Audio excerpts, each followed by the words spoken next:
నమస్తే, welcome to one TV special focus. ఉత్తరప్రదేశ్లోని అయోధ్యలోని రామాలయంలో బాలరాముని దర్శనం కోసం భక్తులు తండోపతండాలుగా అయోధ్యకు తరలి వస్తున్నారు. ఇప్పుడు యూపీలో జరుగుతున్న కుంభమేళాకు వచ్చిన భక్తులు అయోధ్యకు వచ్చి బాలరాముని దర్శించుకుంటున్నారు. దీంతో అయోధ్య రాముడిని దర్శించుకునే వారి సంఖ్య ఎక్కువగా ఉంది.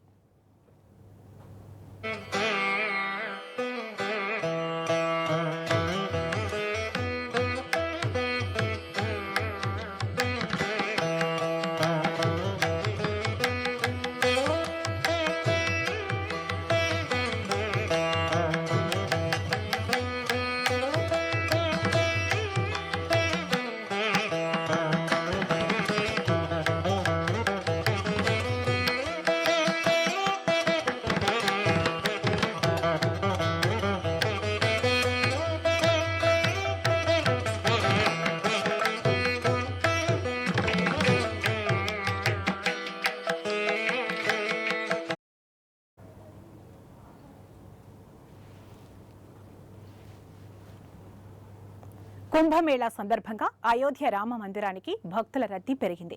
దీంతో దేవాలయం ఆదాయం కూడా భారీగా పెరుగుతుందని ఆర్థికవేత్తలు చెబుతున్నారు. ఇక్కడకు వచ్చిన రామ భక్తులంతా ఆలయానికి భారీగా విరాళాలు ఇవ్వడంతో పాటు పెద్ద ఎత్తున కానుకలు సమర్పించుకుంటున్నారు. కానుకల విషయంలో అయోధ్య అటు షిరిడి ఇటు వైష్ణోదేవి ఆలయాలను మించిపోయింది. అయోధ్య రామాలయంలో బాలరాముని ప్రాణప్రతిష్ఠ 2024 జనవరి 22న జరిగింది. అప్పటి నుంచి నేటి వరకు 13 కోట్ల మంది బాలరాముడిని దర్శించుకున్నారు.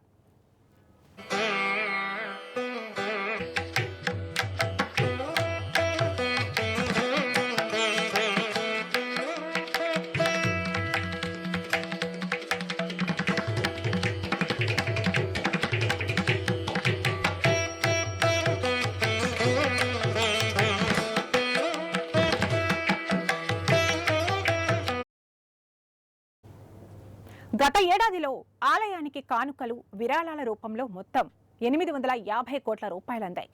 మహాకుంభ్ ప్రారంభమయ్యాక 15 కోట్ల రూపాయల ఆదాయం సమకూరింది. దేశంలో అత్యధికంగా ఆదాయం అందుతున్న 10 ఆలయాలలో అయోధ్య 3వ స్థానానికి చేరింది.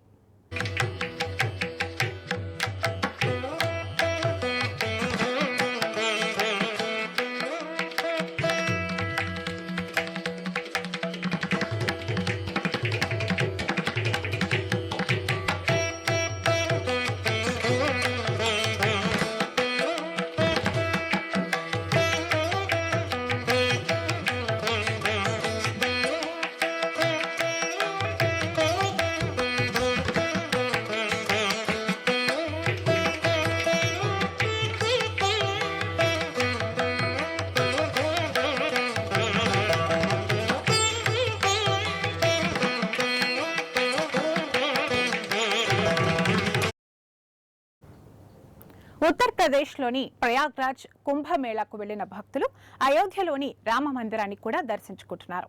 ఈ క్రమంలో అయోధ్య బాలరాముడి మందిరానికి వెళ్లే భక్తుల సంఖ్య పెరుగుతుంది. దీంతో పాటు ఆలయానికి కానుకల రూపంలో వచ్చే ఆదాయం కూడా పెరిగింది. ప్రస్తుతం అయోధ్యలో భక్తులు పర్యాటకుల సంఖ్య రోజుకు 2 నుండి 5 లక్షల మధ్య కొనసాగుతుంది. ఈ క్రమంలో వచ్చిన వారికి దర్శనం, వసతి కల్పించడం సవాల్గా మారింది. ఈ ఏడాది సంక్రాంతి నుంచి భక్తుల తాకిడి కొనసాగుతుంది. ఆలయ ట్రస్ట్ కార్యాలయం ఇన్ఛార్జ్ ప్రకాష్ గుప్తా మాట్లాడుతూ ట్రస్ట్ 10 విరాళాల కౌంటర్లలో ప్రతిరోజు 10 లక్షల రూపాయల విరాళాలు వస్తున్నాయని తెలిపారు. దేవుణ్ణి దర్శించుకున్న భక్తులు వెండి, బంగారం హుండీలో సమర్పిస్తున్నారు. దేశంలో 10 ప్రముఖ హిందూ ఆలయాల్లో అయోధ్య రామ మందిరం 3వ స్థానంలో ఉంది. Uttar Pradesh Uttarakhand economic association general secretary professor Vinod Srivastava మాట్లాడుతూ ఒక అధ్యయనం ప్రకారం 2024-2025 సంవత్సరంలో ఏపీలోని తిరుమల వెంకటేశ్వర ఆలయం వార్షిక విరాళాల మొత్తం సుమారు 1500 నుంచి 1650 కోట్లని తెలిపారు. తర్వాత కేరళలో తిరువనంతపురంలోని పద్మనాభస్వామి ఆలయం కాగా 3వ స్థానంలో అయోధ్య రామ మందిరమే ఉందని చెప్పారు. బాలరాముని వార్షిక ఆదాయం 750 కోట్ల నుంచి 850 కోట్లు ఉండొచ్చని అంచనా. వీటితో పాటు పంజాబ్లోని స్వర్ణ దేవాలయం, జమ్మూలోని వైష్ణోదేవి, మహారాష్ట్రలోని షిరిడి, ఒడిశాలోని పూరి జగన్నాథ్, ఢిల్లీలోని స్వామి నారాయణ్ అక్షరధామ్, గుజరాత్ సోమనాథ్ ఆలయాలకు కానుకల ద్వారా వచ్చే ఆదాయం బానే వస్తోందని శ్రీవాస్తవ అన్నారు.